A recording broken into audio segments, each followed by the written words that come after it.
አንድ ወንጀለኛ ወደ ሰይዲ ኢብራሂም ኢብን አድሃም ይመጣና ያ ሼኽ እኔ ነፍሴን የበደልኩ ሰው ነኝ፣ ከወንጀል ንጹህ መሆንበትን መድኃኒት ንገሩኝ ይላቸዋል። እሳቸውም አሁን ከምነግርህ ነገሮች አንዱን መስራት ከቻልክ አብሽር፣ ወንጀልን እንደፈለግ ስራ ይፈቀድልሃል ይሉታል። እሱም በመገረም ምን እንደሆነ ይጠይቃቸዋል። እንዲህ ይሉታል፣ አንተ ሰው አላህን ማመጽ ከፈለግ ፈላ ተአኩል ሚን ሪዝቂሂ፣ ከሱ የሆነን ሪዝቅ አትብላ። ሰውየውም እየደነገጠ ከአላህ ያልሆነ ሪዝቅ አለ ወይ ይላቸዋል። በመቀጠልም አላህን ማመጽ ከፈለግ ከሱ ከሆነችው ምድር ወጥተህ ወደ ሌላ ሂድ ይሉታል። እሱም ለአላህ ያልሆነ ምድር አለ እንዴ ይላል። ቀጥለውም አንተ ሰው አሁንም አላህን ማመጽ ከፈለግ አላህ ወደ ማያየህ ቦታ ሂድ ይሉታል። አንገቱንም እየደፋ ያ ሼኽ የአላህ እይታ የማይደርስበት ወዴት ይኬዳል ይላቸዋል። በመጨረሻም የሞት መልአክ ነፍስህን ሊወስድ ሲመጣ ትንሽ ጠብቀኝ ተውበት ላደርግ በለው ይሉታል። የተደናገጠውን ሰው እያዩ የአላህን ሪዝቅ እየበላህ እየጠጣህ በሱ ምድር ላይ በእይታው ስር ሆነህ ሞት የመጣ ጊዜም ጠብቁኝ ማለት ሳትችል እንዴት ብለህ አላህን ታምጸዋለህ አሉት። ይህም ሰው እያለቀሰ ወደ አላህ ተመልሻለሁ፣ ካሁን በኋላ በወንጀል አልዳፈረውም አላቸው። ሷሊሆች የሚበዙበትን ቦታ እንዲጠቁሙት ጠይቋቸው ከነሱ ጋር ሊያሳልፍ ጉዞ ተነሳ። የቀልባችን መቆሸሽ ማጨለም ምልክቱ ይላሉ ኢማም አልገዛሊ ረሂመሁላህ። ወንጀልን ስንሰራ ምንም አይነት ድንጋጤ አይሰማንም። ትንሽም ይሁን ትልቁን ወንጀል እንደ ቀልድ እንዳፈራለን። ወላ ሊጣዓቲ ለዘተን ዋቂዓ፣ ዒባዳ ስንሰራም ጥፍጥናን አናገኝም። ሶላት ብንሰግድ፣ ቁርአን ብንቀራ ወንጀልን ከሚሰራው ሰው የተለየ ሐለት አይኖረንም ከአላህ ጋር። ወላ ሊልመውዒዘቲ ተእሲራ፣ ስንመከርም ለመስማት ዝግጁ አንሆን። የፈለገ ስለ አኽራ ስለ እሳት ቢወራ ቀልባችን ላይ ጠብ አይልም። አንተ ልጅ ወንጀሎችህን አትናቅ፣ ወንጀልን ትንሽዬ ናት ብሎ መናቁ በራሱ አላህ ዘንድ ትልቅ የሆነ ወንጀል ነው ይላሉ ዓሪፎቹ። ላ ተሕቂረነ ሚነ ዙኑቢ አቀለሃ ኢነል ቀሊለ መዐ ደዋሚ ከሲሩ፣ ትንሿን ወንጀል አትናቃት፣ እሷ ስትበዛ ጌታህ ዘንድ ተራራ ትሆንብሃለች። ቀደምት ደጋጎቹ በትንሿ ቀልባቸው ላይ ለሰው የሚኸጥርባቸው ነገር አላህ እንዲምራቸው ለቀናት ያለቅሱ ነበር። የእኛን ሁኔታ ብናስተውለው በወንጀል አዘቅት ተዘፍቀናል። አላህን ከሚፈሩት ከተቅዮቹ ዱንያን መዘንጋትና ለአኽራ መልፋት አንጻር እኛ የቱ ጋር ነው ያለነው? ዓቢድ የነበሩትን የዚድ ኢብኑ ሃሩን ከሌሉ ክፍል ምን ያህል ዒባዳ ትሰሩበታላችሁ ሲሏቸው በሌሊቱ ጌታዬን ዘንግቼ የምተኛበት ወቅት ካለኝማ ላ አናም አላሁ ዐይኒ ኢዘን አሉ ይባላል። አላህ ለዐይኔ እንቅልፍን ይከልክላት። ሰሉ ገይረ ጠርፊ ኢንሰአልቱም ዐኒል ከራ ፈማ ሊጁፉኒ ልዓሽቂነ መናሙ። ስለ እንቅልፍ የጠየቃችሁ ጊዜ ከኔ ውጭ ያለችን አይን ጠይቁ። የዓሽቆች የአላህና ነቢ ወዳጆች አይን መቼ እንቅልፍ ያውቃትና።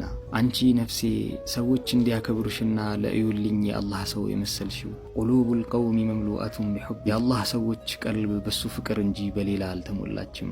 ፈኢን አንጠቀሁም ቢዚክሪሂ፣ ቢያወሩም በዚክሩ እንጂ ሌላን አያወጉም። ወኢን ተሐረኩ ፈቢአምሪህ፣ ዱንያ ላይ ያላቸው እንቅስቃሴ በአላህ ትእዛዝ እንጂ በሌላ አይደለም። ወኢን ፈሪሑ ፈሊቁርቢህ፣ ቢደሰቱ ቢስቁም እሱን ለመቅረባቸው እንጂ ለሌላ አይደለም። ነፍሴ ሆይ ያንቺ ደስታ ከየት የመነጨ ይሁን? ወኢን ተሪሑ ፈሊዓተቢህ፣ ቢጨነቁ ቢደክሙም የአላህን ወቀሳ ፈራቻ ነው። የፍቅሩ ሰማዕት ዓሺቁ ሐላጅ ይህንን ግጥም ይደጋግሙ ነበር። ወላሂ ማ ጠለዐት ሸምሱን ወላ ገሩበት ኢላ ወአንተ ሙና ቀልቢ ወውስዋሲ። አላህ ጀንበሯ አትወጣምም አትጠልቅም፣ ትውስታህና አንተን የሚለኝ ሐል በቀልቤ የሰፈረ ቢሆን እንጂ። ወላ ጀለስቱ ኢላ ቀውሚን ኡሐዲሱሁም ኢላ ወአንተ ሐዲሲ በይነ ጁላሲ።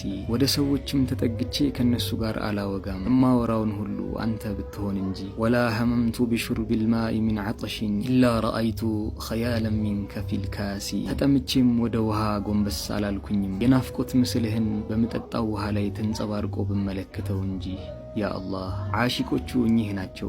አቅዋቱሁም ዚክሩል ሐቢብ፣ ቀለባቸው የወደዱትን ማስታወስ። ወአውቃቱሁም ቢኽድመቲሂ ተጢብ፣ ወቅታቸውም እሱን በመኻደም ያምርላቸዋል። ላ የስቢሩነ ዐን ሙናጃቲሂ ለሕظة፣ ከወደዱት ጋር ከመጨዋወት ቅንጣት አይታገሱም። ሐያቲ ሚንከ ፊ ረውሒል ዊሳሊ ወሰብሪ ዐንከ ሚን ጠለቢል ሙሓሊ። ወከይፈ ሰብሩ ዐንከ ወአዩ ሰብሪ ሊዐጥሻኒን ዐኒል ማኢ ዙላሊ። ላ ለዒበ ሪጃሉ ቢኩሊ ሸይእ ረአይቱል ሑበ የልዐቡ ቢሪጃሊ።